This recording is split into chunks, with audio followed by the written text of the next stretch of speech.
కట్టాలి, రోడ్లు వేయాలి, బిల్డింగులు కట్టాలి, ఇక్కడి నుంచి అక్కడికి వెళ్ళాలి. అది ఎప్పుడు జరిగిద్దో ఎవరికి తెలియదు. విస్తరించిన అభివృద్ధి మోడల్ ఇది. ఏది? మావిగన్ అనేది. ఈ కేంద్రీకృతమైన రాజధాని మోడల్ ఇది. ఇప్పటికే నిరూపితమైన పట్టణ శక్తి మోడల్ ఇది. ఏది?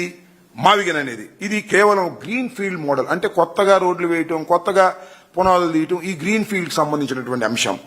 అలాగే తక్కువ రిస్క్తో రెడీగా ఉన్న అభివృద్ధి ఎకో సిస్టమ్.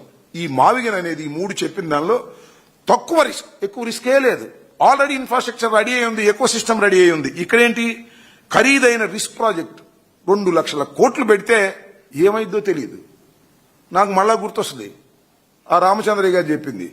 ఈ దేశం అనేది ప్రపంచంలో ఎక్కడా కూడా పట్టణంలో నీళ్లు తోడి నదిలో పోసిన సందర్భాలు లేవంట. ఇది ఒక్కటే అమరావతిలోనే. పట్టణంలో నీళ్లు తోడి నదిలో పోయాలి. నదిలో నుంచి నీళ్లు వచ్చి దీనిలో పట్టం కాదు, దీనిలోంచి దోసి దానిలో పోయాలి. అంటే అంత లోతట్టు ప్రాంతాన్ని చంద్రబాబు నాయుడు గారు ఎన్నుకున్నారు. దానికి కారణం ఆయన స్వార్థ ప్రయోజనాలు తప్ప మరొకటి కాదు. అలాగే నిరంతరం అభివృద్ధి చెందేటటువంటి ప్రాంతం ఇది. ఇదేంటి? భవిష్యత్తు వాగ్దానం. భవిష్యత్తులో అభివృద్ధి చెందుతునేటువంటి భావన కలిగించేటటువంటి ఒక ఊహ తప్ప అభివృద్ధి చెందుతుందో లేదో తెలియనటువంటి గందరగోళమైనటువంటి పరిస్థితులు.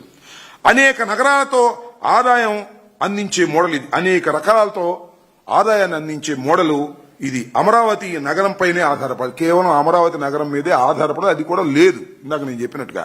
కానీ ఇవి 3 నగరాలు. ఈ 3 నగరాలు కూడా ఎలా ఉన్నాయి?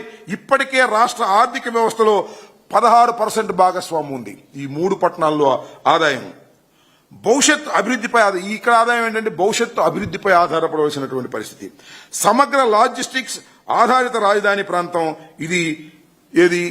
మావిగన్. ఇది మాత్రం పరిమిత పాలనా కేంద్రం మాత్రమే. ఇంత డిఫరెన్స్ ఉందనేది ఈ విషయాన్ని నేను చెప్పదలుచుకున్నాను. కాబట్టి మావిగన్ అనేటువంటి ఒక ఆలోచన ఒక అద్భుతమైనటువంటి ఆలోచన. చాలా దురదృష్టం ఏంటంటే 2014లో రాష్ట్రం విడిపోయింది. ఇప్పటి వరకు పరిపూర్ణమైన రాజధాని లేనటువంటి దౌర్భాగ్యమైన పరిస్థితికి ఆంధ్ర రాష్ట్రం వచ్చిందంటే దానికి 100% కారణం చంద్రబాబు నాయుడు గారి తప్పిదాలు. ఆయన ఏదో చాలా పరిపాలనాధ్యక్షుడని ఆయన ఎన్నుకుంటే ఆయన అమరావతి లాంటి గ్రీన్ ఫీల్డ్ మోడల్ తీసుకురావాలని తాపత్రయపడి పెట్టి ఫెయిల్ అయిపోతున్నటువంటి సందర్భం. ఈ రెండవసారి అవకాశం ఇచ్చిన ఈ 5 సంవత్సరాల్లో కూడా ఆయన పూర్తి చేయలేనటువంటి పరిస్థితుల్లోకి ఇవాళ నెట్టబడిందనే విషయాన్ని ఇక్కడ మనం గుర్తుపెట్టుకోవాలని కూడా ఈ సందర్భంగా నేను చెప్పదలుచుకున్నాను. అంతేకాదు, ఇవాళ మనం చూసాం, ఇవాళ చంద్రబాబు నాయుడు గారు